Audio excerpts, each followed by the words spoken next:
अशनाल बेटा, अंडे मैं खुद फ्राई कर लेती हूँ, तुम तब तक ये टेबल पर सेट कर दो। वो नाश्ते की तरफ इशारा करते बोली।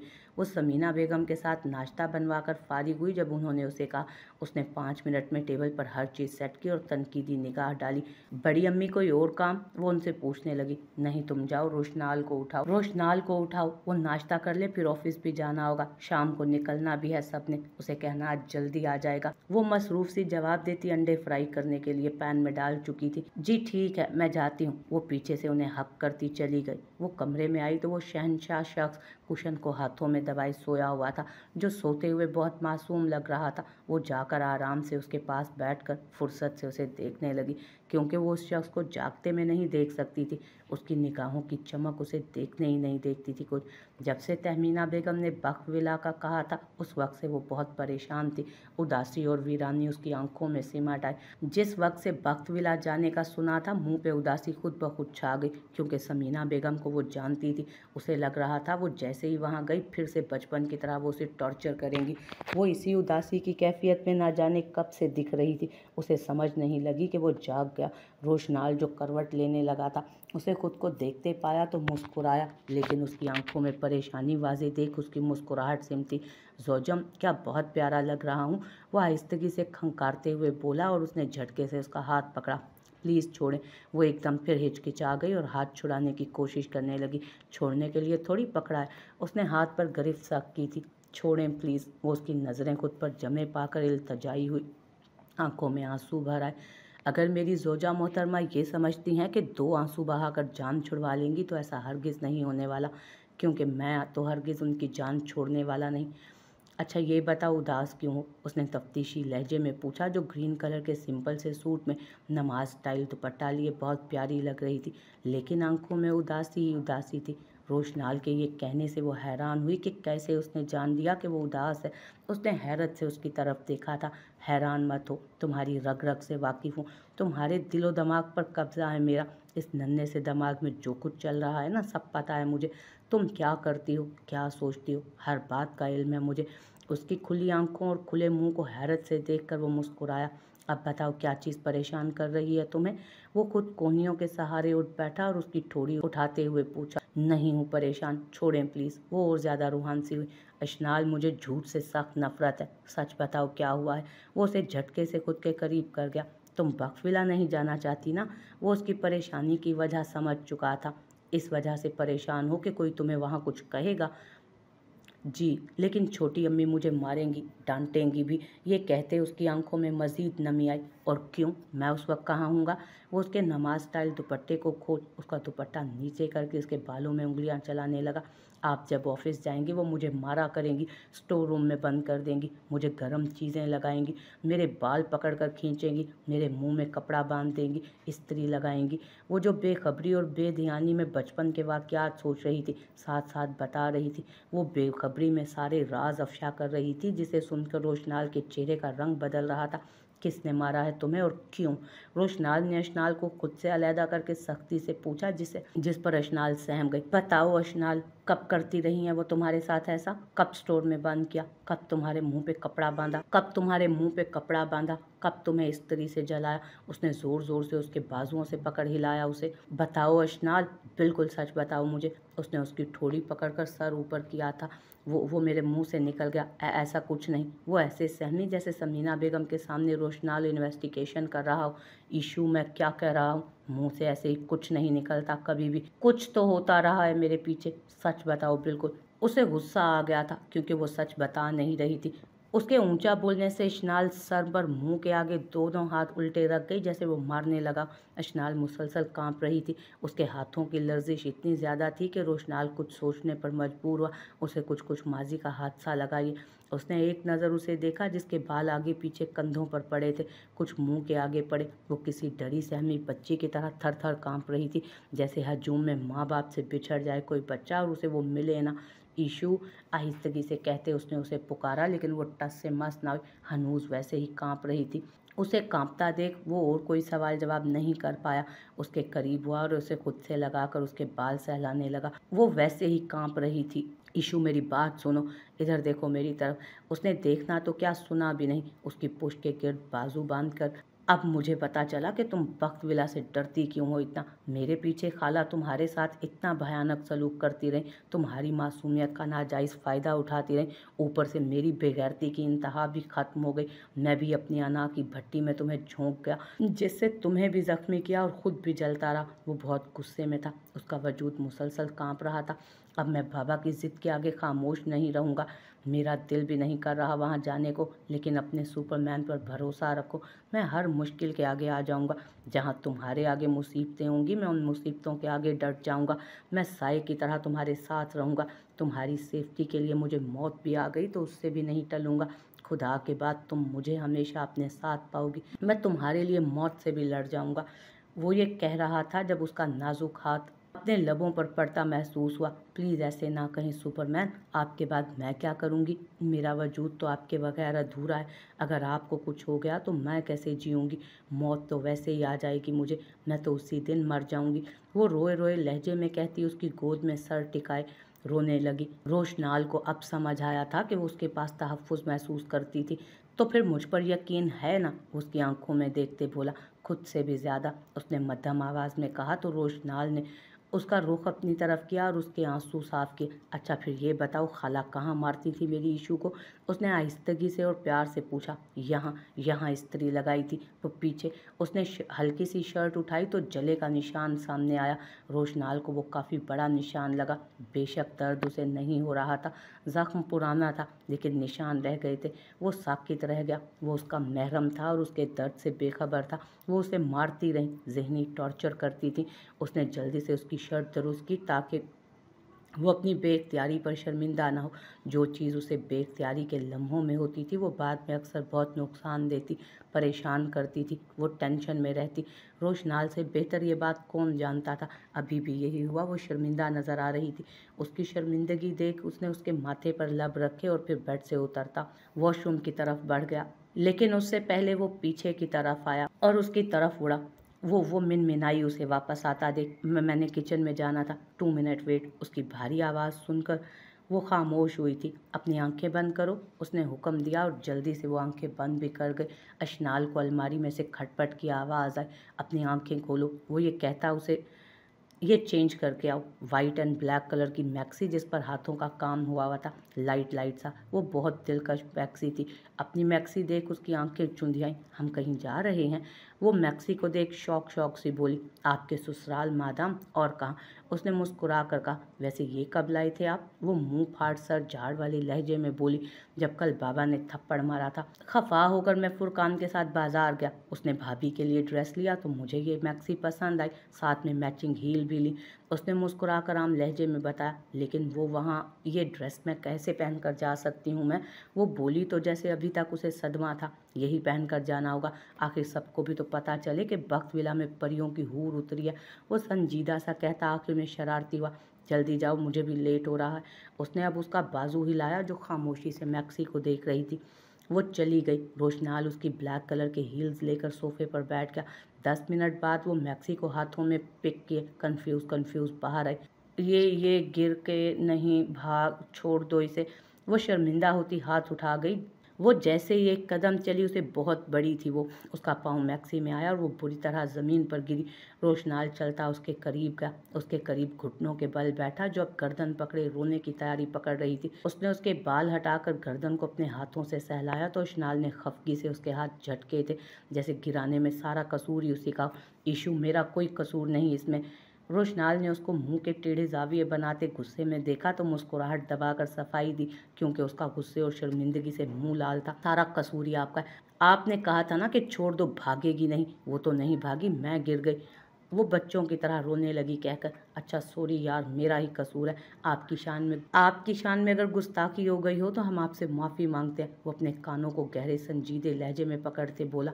उसको कान पकड़े देख अशनाल के चेहरे पर खूबसूरत सी मुस्कुराहट आई। वो हंसी और बेख्तियार हंसती चली गई।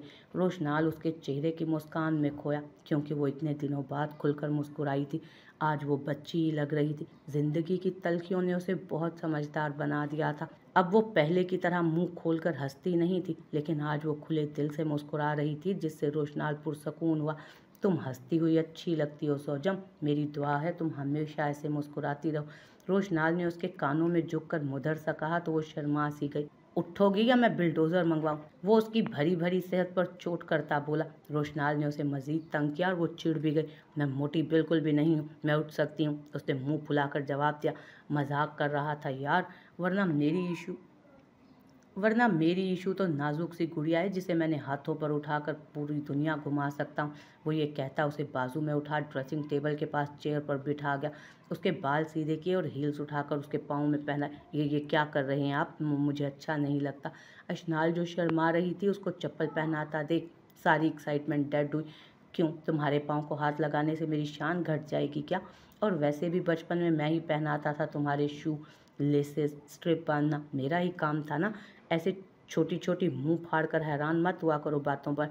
तुम बेशक मेरी बीवी हो लेकिन मेरे लिए अभी तक बच्ची।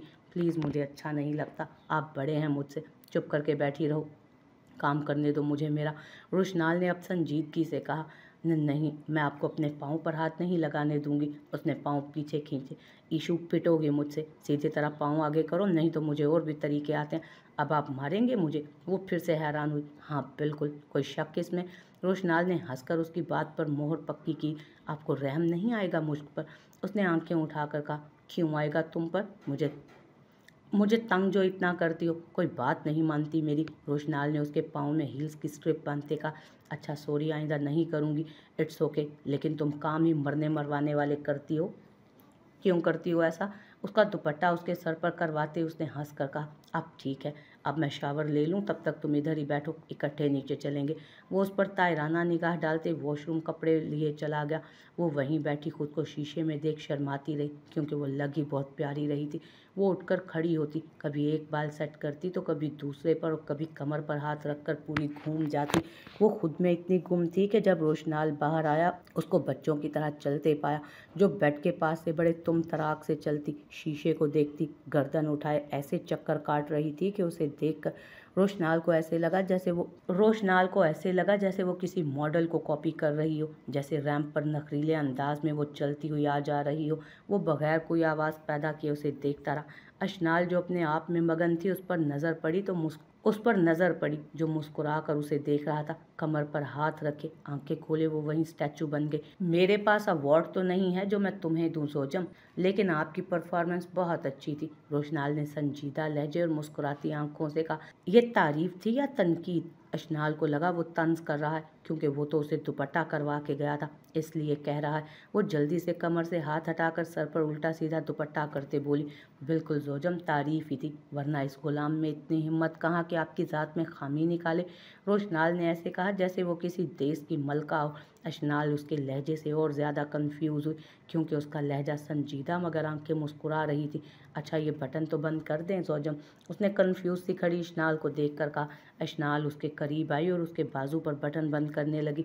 उसने बटन बंद करके उसे देखा जो सफ़ेद जोड़े, पेशानी पर गीले बिखरे बाल लिए बहुत निखरा निखरा लग रहा था। अशनाल ने खुद को उसे शीशे में देखा और देखती रह गई। शीशे में से उसने देखा जो उसे और खुद को ही देख रही थी। उसने जल्दी से उसकी पेशानी पर बोसा दिया। अब बाहर चलते हैं। वो बालों पर कंघी और खुद पर परफ्यूम स्प्रे करके पीछे हुआ, बाजू से पकड़कर उसे शर्माता देख बोला। जी चलते हैं। वो सर पर नेट का दुपट्टा सही करके उसके साथ बाहर जाने को तैयार हुई। माशाल्लाह माशाल्लाह, अल्लाह नज़रे बद से बचाए। वो जैसे ही रूम से निकले तो समीना बेगम उनकी परफेक्ट जोड़ी को देख हंसता मुस्कुराता एक दूसरे के साथ पलक झपकना भूल गई। माशाल्लाह, मेरा बेटा और बहू चांद सूरज की जोड़ी लग रहे हैं। उन्होंने जल्दी से पैसे उठाए और उनके सर पर वारने लगी। माँ, चांद तो यकीनन आपकी ही बहू होगी, ठंडी आइसक्रीम की तरह। रोशनाल उसके मन मोहने चेहरे को देखकर बोला। हाँ, सूरज तो आप ही हैं, गरम देगचे की तरह। अशनाल ने मुंह बनाकर आहिस्तगी से कहा, जो सिर्फ रोशनाल ने सुना। वो तो मैं हूँ, बिल्कुल गर्म गर्म, जिसकी तपिश में आप जल रही हैं जोजम। रोशनाल ने भी बिल्कुल सरगोशी में जवाब दिया। माशाल्लाह, मेरी बेटी तो रंगों में नहाई हुई है। वो उसके चेहरे को देखती बगैर सगीर साहब और आगा जान की परवाह किए ऊंची बोली थी, जो टेबल पर नाश्ता कर रहे थे, जिसका चेहरा सुर्ख हो रहा था तो कभी गुलाबी। आफ्टर ऑल आपके बेटे की संगत में रहकर आई है, 1000 रंगों से रोशनास करवा के लाया हूँ अपनी जोजम को। रोशनाल ने बिल्कुल मध्यम लहजे में उसे एक आंख और कंधा मारते हुए कहा। अब रोशनाल का चेहरा उसकी बेबाक बातों से लाल हुआ था। ये तुम लोग क्या खुसर पुसर कर रहे हो? बैठकर नाश्ता करो ना, आ जाओ इधर।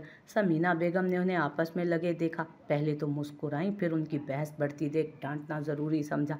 वो दोनों बैठ गए। अशनाल तो खामोशी से नाश्ता करने लगी, जबकि रोशनाल खामोशी से बच-बचाकर कभी उसके पाँव पे पाँव मारता और कभी उसका हाथ पकड़ लेता, कभी आंख विंक करता, जिससे अशनाल का दिल किया कि उसके बालों का सत्यानाश कर दे, लेकिन वो सिर्फ सोच ही सकी। सगीर साहब उठे तो अशनाल के सर पर हाथ फेरा। आगा जान भी उनके पीछे उठे। उन्होंने भी हाथ उठाया, लेकिन झिझक कर पीछे कर लिया। वो जाने लगे। अशनाल उन्हीं को देख रही थी। अशनाल ने उनका हाथ पकड़ा और उठ खड़ी हुई। उनका कांपता हाथ पकड़कर अपने सर पर रखा और फिर उनके साथ लग गई थी। वो कितने दिनों से उनको अपनी तरफ बेबस नज़रों से देख रही थी। इतना बेचैन देखकर दुश्मन भी पिघल जाता। वो तो फिर उनकी पोती थी, मासूम दिल की लड़की, कैसे न पिघलती। उसने बाप से ही तो सीखा था कि खुद मर जाओ, लेकिन रिश्तों को कभी ना मरने दो। और वो नहीं चाहती थी कि उसकी तलखी से कोई रिश्ता मरे या किसी का दिल मुरझाए। दिल एक नाजुक फूल की तरह है, जो एक दफ़ा मुरझा जाए तो फिर इंसान लाख कोशिशें कर ले, उसकी आबियारी करे, लेकिन वो फिर भी परवान नहीं चढ़ता, क्योंकि उसकी कमज़ोरी आपके अपने हाथ में होती है, क्योंकि उस फूल के पौधे की जड़ें ही कमज़ोर होती हैं, और जिसकी बुनियाद कमज़ोर हो वो पौधा ताउम्र नहीं खिल सकता। वो ऐसे मरता है कि उसका ज़िंदा होना मुश्किल ही नहीं, नामुमकिन हो जाता है। सॉरी आगा जान। वो उनके सीने लगती ऐसी रोई कि रोशनाल को भी चुप कराना मुश्किल हुआ। आगा जान के जलते दिल को करार आया। वो बौखला गया था। किस बात के लिए मेरा बच्चा? ये तुम्हारा हक था, और हक के लिए तो तुम्हें मेरा गिरेबान पकड़ने में भी कोई ऐब ना था। नहीं आगा जान, सॉरी फॉर एवरीथिंग। उसने उनके गिर्द गिरफ्त मजबूत करते कहा। रोशनाल, सगीर साहब और समीना बेगम उन दोनों को देख रो पड़े, क्योंकि आज बरसों की अदावत का खात्मा हुआ। आगा जान उसको लिए लाउंज के सोफ़ों पर आ बैठे। वो भी साथ ही निकले। अच्छा, अल्लाह हाफिज़। आप सबसे वापसी पर बात होगी। मैं शाम तक आ जाऊंगा। कुछ देर रोशनाल उनको देखता रहा और फिर उनसे इजाज़त तलब करता निकल गया। अशनाल ने आगा जान के बाजुओं के पास बैठे सबके पुरसकून और मुस्कुराते चेहरे देखे तो दिल में बेसाख्ता अल्लाह का शुक्र अदा किया। बेशक जिस ज़ात ने दुख दिए थे, वो पाक ज़ात दुख समेटती भी जल्दी है। बेशक ज़िंदगी फूलों की सेज नहीं थी, लेकिन उस पाक ज़ात ने हर रात के बाद एक रोशन सुबह रखी है, चमकती हुई सुबह। हर गम के बाद खुशी भी तो थी ना। वो सोचती कि अल्लाह ने उसे ही क्यों दुखों में धकेला था। काश उसकी शादी हसनाल से होती तो सब रिश्ते उसके साथ ठीक रहते, उससे प्यार करते। लेकिन आज उसे अपने अल्लाह पर बड़ा प्यार आ रहा था, क्योंकि उसके अल्लाह ने उसके लिए वो फैसला किया था जो उसे पहले ठीक नहीं लगा, लेकिन उसके हक में बेहतर था और उसके लिए बेहतरीन। आज उसे अल्लाह का फैसला अपने लिए बहुत अच्छा लगा था। आज वो अल्लाह का जितना शुक्र अदा करती कम था। वो अपने ख़ास बंदों को ही रहमतों से नवाजता है। अपनी उस पाक ज़ात ने उसे आजमाइश के लिए चुना, लेकिन उसका इनाम उसने पहले ही रखा था, और वो उसके लिए सिर्फ इनाम नहीं, इनाम अजीम था। ये क्या हो रहा है? हसनाल, जो किसी केस के ओरिजिनल डॉक्यूमेंट्स भूल गया था, वो लेने आया तो एक लड़का जो सोफे पर बैठा अजीब नज़रों से मनाल को देख रहा था। वो मनाल को एक औरत के पास सजा संवरा देख गुस्से में आया। उसे मामले की समझ तो नहीं आई। वो बहुत कूल नेचर का था, लेकिन ये मामला देख अपने गुस्से और इश्तियाल पर काबू पाना मुश्किल लगा था। दूसरी तरफ हसनाल को देख मनाल की सांस अटकी। सारे नफूस उसकी धाड़ती आवाज़ सुनकर उठ खड़े हुए। होना क्या है? मनाल का रिश्ता देखने आए हैं ये लोग, और वकार और मनाल एक दूसरे को पसंद भी करते हैं। समीना बेगम उसे देखकर गुस्से से लाल पीली हुई। घबराहट तो तारी हो चुकी थी, लेकिन अपने लहजे पर कंट्रोल उन्होंने पा लिया था। वो ऐसे कह रही थी जैसे मनाल की पसंद की मंगनी करने जा रही हूँ। खाला, ये क्या घटियापन है? वो इतनी ज़ोर से धाड़ा कि सारी तमीज़ उड़न छुई। मुझसे क्या पूछ रहे हो? अपनी बीवी से पूछो। समीना बेगम ने नाजुक सूरत हाल देख मनाल के कंधे पर रखकर बंदूक चलाना चाहिए, जो चल भी चुकी थी, क्योंकि उन्होंने आंखों ही आंखों में एक खतरनाक इशारा उसे किया, जिसे देख मनाल की आंखें खतरनाक हद तक फैल गई। मनाल, खाला क्या कह रही हैं? हसनाल ने बहुत यकीन से पूछा। उसका लहजा अब नॉर्मल था। उसे लगा कि मनाल इनकार कर देगी, इसलिए वो पुरसकून हो गया था। अम्मी सच कह रही हैं। मनाल ने आंखें झुकाकर खुद पर जब्त पाया। हालांकि दिल कर रहा था कि उससे लगकर बाप की मौत का गम मनाए। मनाल, जो मैं पूछ रहा हूँ मुझे उसका जवाब चाहिए। खाला जो कह रही हैं वो सच है? तुम्हारा ये रिश्ता तुम्हारी मर्जी से आया है? वो मनाल हिचकिचा गई।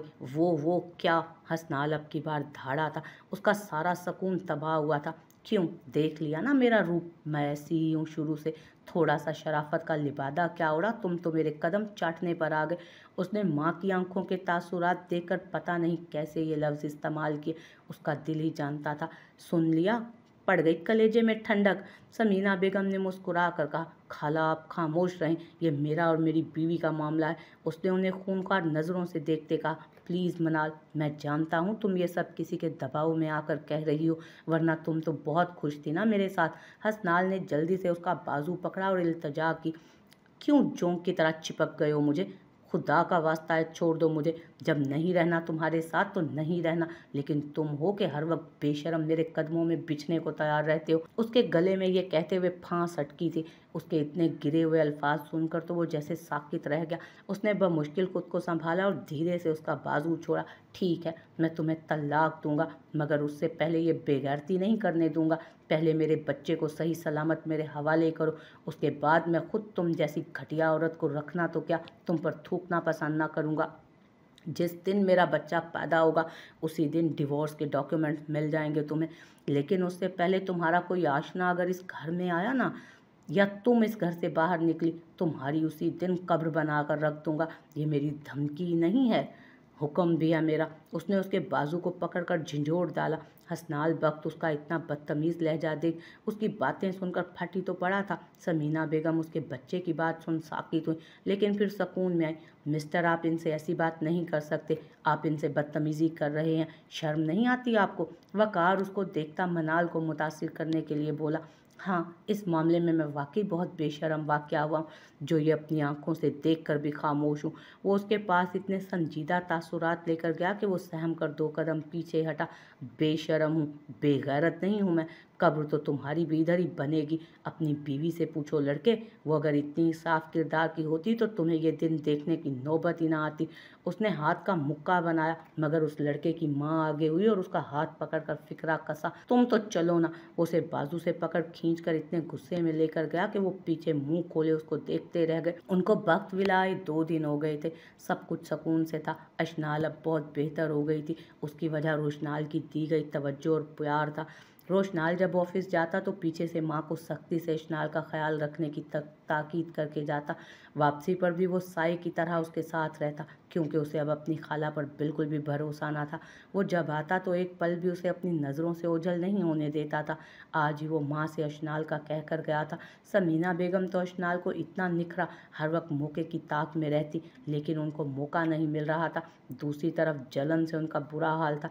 उन्हें कोई दुख, कोई पछतावा नहीं था कि उन्होंने अपनी बेटी की ज़िंदगी बर्बाद कर दी, उसमें जहर घोल दिया था। हवस और लालच ने उनकी आंखों पर पट्टी तो बहुत पहले ही बांध दी थी, लेकिन वो मज़ीद अंधे कुएं में जा रही थी, जहां धोखे और पछतावे के अलावा कुछ ना था।